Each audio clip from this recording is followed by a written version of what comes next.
Good morning, and welcome to the Flipside. Taking a trip up to St. Augustine today.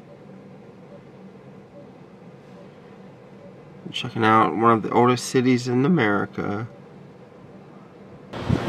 We have made it to St. Augustine, headed to the Visitor Information Center, right outside of the parking garage, which is $15 per vehicle. There's some old relics dating as far back as 1565. Some old plates. And there's like parts of old cup or bowl or what have you. Inverted. That's what I want, is an inverted kind of closes. Got an old pirate sword and pirate treasure. They have a little tapestry thing. Giving you a timeline of different things that happened in the city of St. Augustine. All the way up to 2015. Starting with pre-1500. They have the Spanish Constitution from 1813. The San Paleo. Now just outside of the Information Center, you have the old Spanish Trail 0 milestone, and right across the way you can see the fort. On the trail you see different people who got their names put on there. One even got one of those codes. It's pretty funny and cool. And right over there is a neat little fountain. And you got this fountain here. And right in behind the fountain, cemetery. We're about to do the Red Train tour.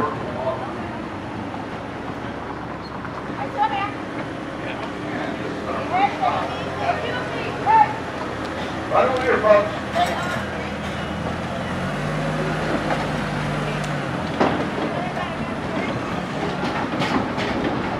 That door was shut, no city gates. And that drawbridge was up, and they didn't open it, and your chances of survival were pretty slim. Well, in 1812, Spain, they kind of lost their monarchy a bit. They enacted a constitution. Well, just a year later, they reestablished the monarchy, and the king and queen said, well, nope, that constitution's got to go. They got rid of it. They told everybody that put a monument up to it, that they would have to tear it down. Well, these folks have went to a lot of time. Towers of those churches. Most people think that he didn't want it to be in competition with his church, or it was because it was too close to his house. Neither was true. It was because of this church right here, the Cathedral Basilica. It's the oldest Catholic church in the United States. Beautiful bells in there. He came down, he heard the bells at the Cathedral Basilica. It was originally called Hospital Street because back there at the museum, pretty much where the Spanish hospital was now. One of the great things about having a Spanish hospital back then, your chances of survival were pretty good, relatively. You had up to 70% chance of coming out alive if you went into their hospital. But if you were British or the choice, become Catholic and pledge allegiance to the King and Queen of Spain, or be put to the sword. Now, I don't know if they were just super, but over 200 of them were put to death in the bay, and it caused the waters to run red for 3 days. In a couple of places up here and down here, you'll see the signs that say oldest house, and this is our stop. They do have tours here today if anyone's interested. And we're off, folks. Now, if you look down this little alleyway here, just to the other side of that second window, towards the top of the window, you'll see a cannonball embedded in the wall.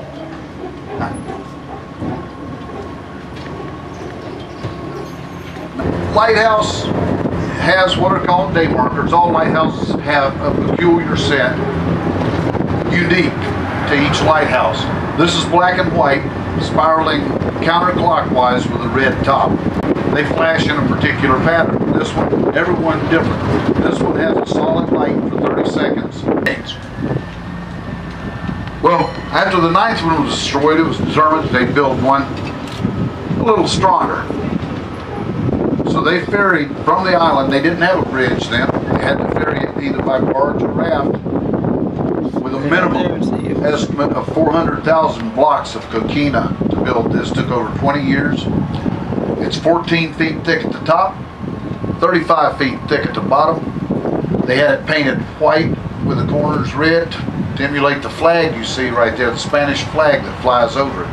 You can see residues of the white. Ripley's.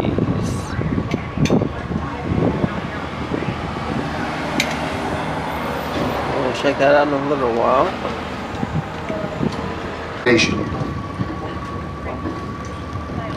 Here to the front, right hand corner. Oh, you're fine, sir. It is an air plant. They called it Spanish moss because it resembled the beards of the Spaniards that came in to colonize.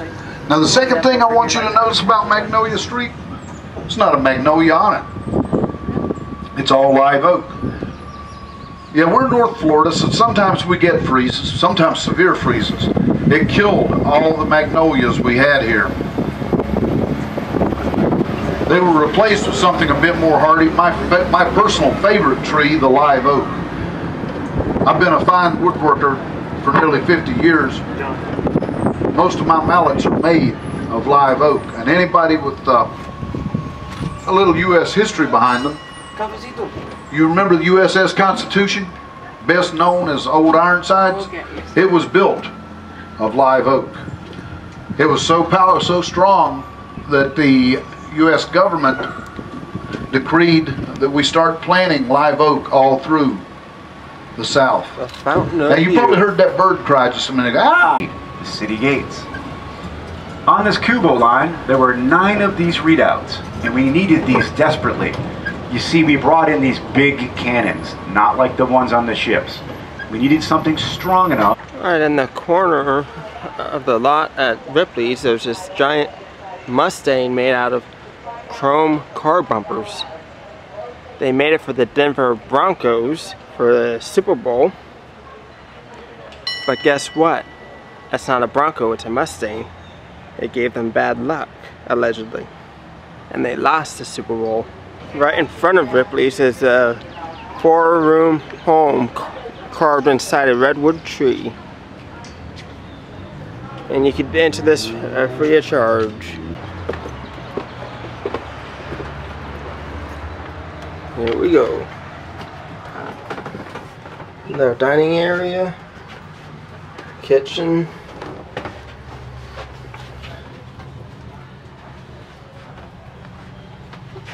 Little sitting areas.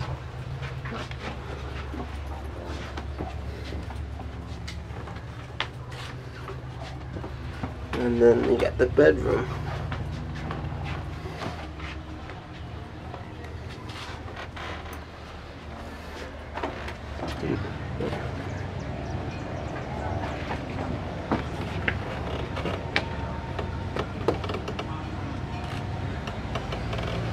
Are inside of Ripley's, believe it or not, museum. They have over 800 exhibits you could check out.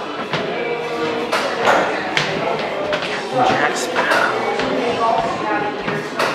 It's a clothespin clock made out of clothespins. So they're bringing back Ripley's, believe it or not, TV show with the new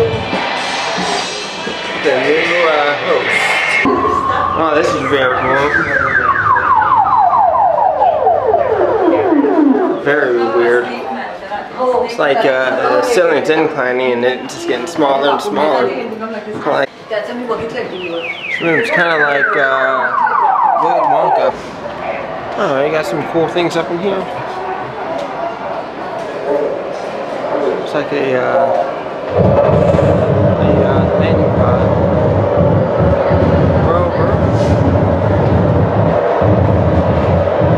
Hey, is that Boba Fett as a woman? Huh, I don't know.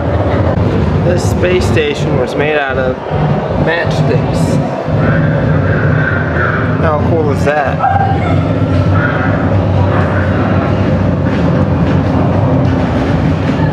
An Armageddon space buggy.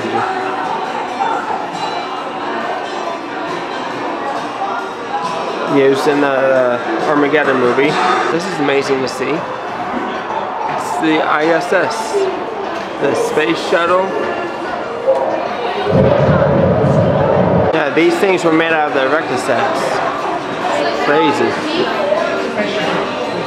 The world's tallest human. Standing over 9 feet tall. This guy kind of reminds me of Who Framed Roger Rabbit. Chinese dragon ship.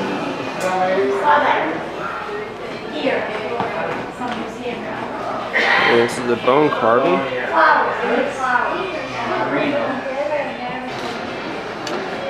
A fish made out of junk, which is actually pretty cool looking. I wouldn't mind having this. This is awesome.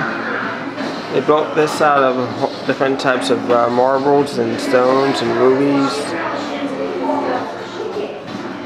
Over 2,000 stones. Oh, better look at the ISS with the Space Shuttle Atlantis.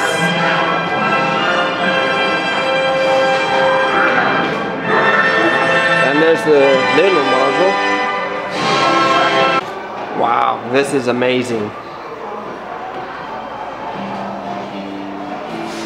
This is made out of keyboard buttons.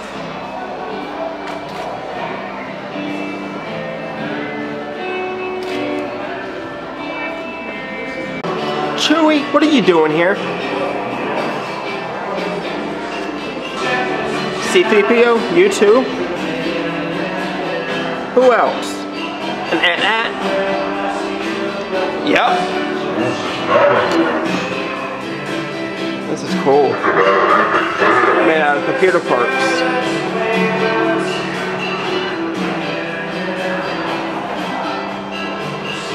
So if you're really hungry, they have this vending machine here.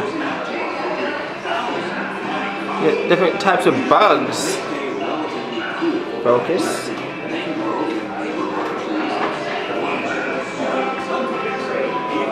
And larvae. That's some scorpions. Oh, it's Boris the Tarantula. Ugh. I hate spiders. Here's something that's gonna be pretty cool.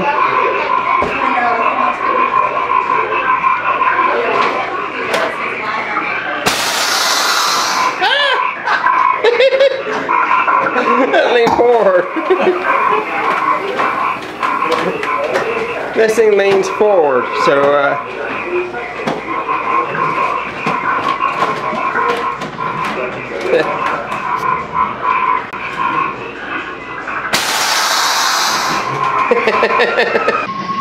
Alright, this is kind of weird.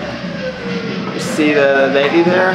Keep watching, keep watching, keep watching. Where'd she go? She is not in here at all. What in the world? Like jelly beans. There you go. 30 inches long mustache. Over. There's no way that left her. You would have to cut it. Do one way.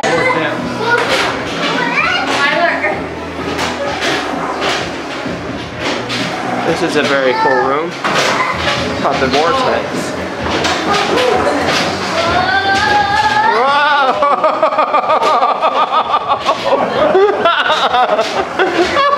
It's like you're spinning.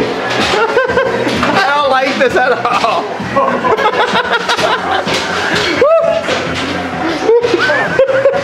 Even looking back at it, getting dizzy. Oh my Lord. I don't like that at all. Well, they have my candy here. You know, I always had to get this candy. But they don't have the big tube, do they? This pretty cool. It's like a floating faucet. Pumping water into that barrel. Alright, so we're at the Quarter Cracker Cafe to get lunch. They got me a bacon cheeseburger coming. The food is here. Got a bacon cheeseburger, fries, the pasta salad, which I'm probably not going to eat because it has all those black olives and stuff that I don't like in it. So, yeah. Alright, lunch was pretty good, and now we're headed to the fort to check it out. Walking along the bay. It is such a beautiful sight.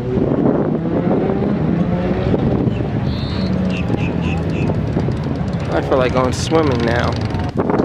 If you look closely, you see all these it's from cannon fire. Back when the forts were attacked by pirates. This is a dry mill. They used to keep their harvest down there as well as animals. They filmed a movie here once, many years ago. I don't know the name of it for the movie, but it was a Gary Cooper movie. They filled this up with water, and further down here on the other corner, right over there, you'll see a huge crack in the wall because the filling this up with water caused damage. Right there's one of the cracks caused from them filming the movie. There's a couple small ones here and there. Couple more big cracks.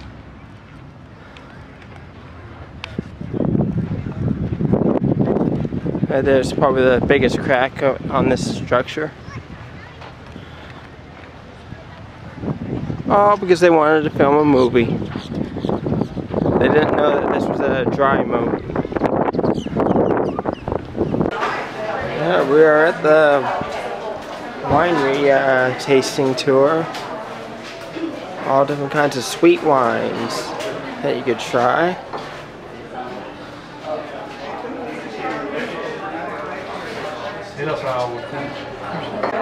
Alright, just tried the Chardonnay and the Pinot Grigio. Pinot Grigio was my favorite out of those two, but I'll try a few more. We're upstairs, and that's where the storage area is. Looks like they have a little bottling plant right here. Pretty cool. Now we are at St. Augustine's Distillery. About to try some vodka, rum, gin, whiskey. I want to point out there's a small still off to your right against the wall, that stainless steel still. They use that still to distill gin, because gin has juniper in it, and botanicals and citrus, and they don't want to impart that into these copper stills because it would change the flavor of everything else. So all the gin is done in a small batch. But we're talking about bourbon today, and bourbon's made with a mash bill, and our mash bill is 60% sweet Florida corn, 22% barley, and 18% red winter wheat. Now, that's a mill. You see that wood structure there? They roll that out in the parking lot, and they mill that grain fresh every time we use it, and then they bring it in here, and they're going to put it into this tank. This is called the mash tub. We'll fill that with water, close it up, turn the heat on it, and they're going to cook it for about 6 hours. After about 6 hours, it's like a really loose, runny oatmeal. Now, the next step they have to do is bring the temperature down inside that tank so they can add the yeast to it. So inside the tank, there's a coil in there. We run cold water through that coil, and it helps extract the yeast. And once it's cool enough, we mix in the yeast, and then they're going to transfer it over to one of these 5 square tanks against the wall. They're called fermentation tanks. Now, they also had used cold water. They had a cold water jacket on the back side of it. Because as the yeast eats the sugars, it creates 3 things: heat, carbon dioxide, and ethanol or alcohol if we want.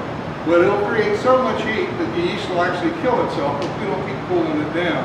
And if that happens, then the fermentation process doesn't happen. We have to start all over again.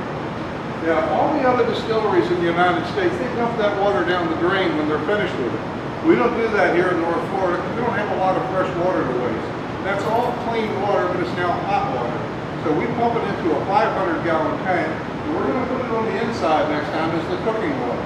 That way we didn't waste the water, and we also didn't waste energy because it's already hot from the yeast, and it'll take less energy to bring it up to that cook temperature.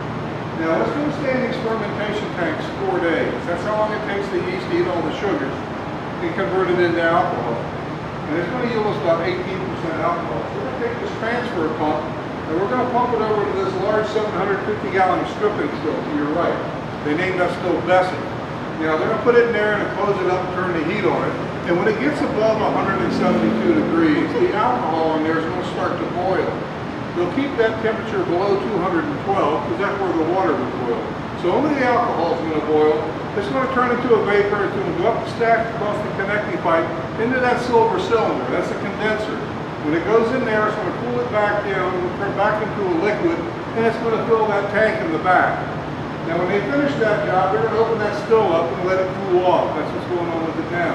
And once it's cool, they have to go in there and get all those grains and everything out of it and clean the still. Now they're going to take those grains and put it in containers. And a couple times a week, our local farmer, we buy all of our corn and wheat from, he's going to come in, pick those containers up, and take them back to his farm, and he's going to feed those grains to his cows. So he's got the happiest cows in St. Augustine. Now we buy the grains from him, we use them, and when we're finished with them, we give those spent grains back to him, and he makes cattle feed out of them. That helps his bottom line, and it also helps us. Because like I was telling you inside, we bought over 1 million pounds of corn. So that with them taking those spent grains, we don't have to dispose of them now. So it's helping us as well. Now what we have in that back tank is now called low wines, and that's about 40% alcohol. They're going to take it out of that tank and put it into this still. Now this is a refining still. We named this still L. It's going to take that alcohol and separate it into 3 parts by proof. It's called the heads, the hearts, and the tails. The heads are going to boil off first. That's your highest proof alcohol. That's your wood grain alcohols and your acetones, things that make fingernail polish move out of. The second part that boils off is called the hearts. That's the pure distillate that we're going to put into barrels and age that for bourbon. And the last little bit that comes out is called the tails. That's a literally low-grade alcohol. It has a bad smell to it. It smells like old, wet, moldy cardboard. And that's where all your impurities are. So we don't use that at all. And they make those cuts by hand every day. See, there's a tap there. During that run, about every 15 minutes, they'll take some and smell it and taste it. And that's how they know when to make those hand cuts. And that's the traditional way of distilling bourbon. Excuse me, I'm going to sneak right to this. Alright, I'm about to drink vodka meal drink. See how it goes. Here we go. You can definitely taste the mint that's in there. No, it's a little bit. It's really good. Wow. Okay, just a little bit. That is delicious. Really delicious.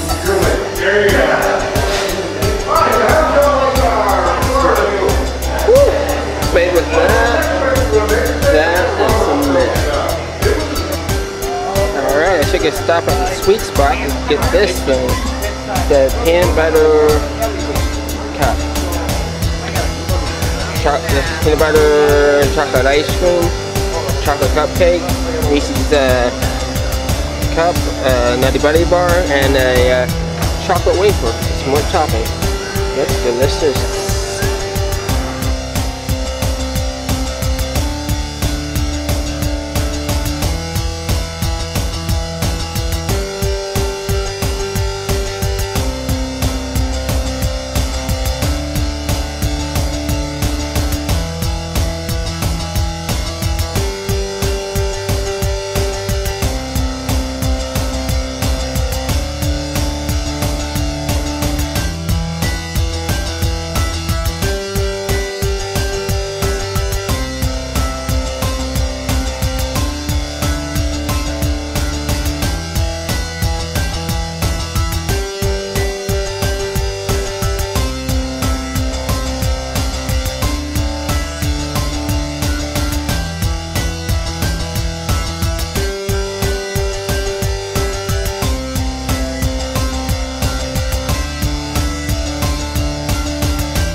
that peanut butter cup sundae was pretty good. Too much chocolate in my opinion, but I'm not much of a chocolate ice cream person, so my opinion. Well, anyways, that'll be it for my trip to St. Augustine. Make sure you hit the like button, the bell, share, subscribe, all those other little buttons to hit. Please do so. Much appreciated. I'll catch you on the flip side.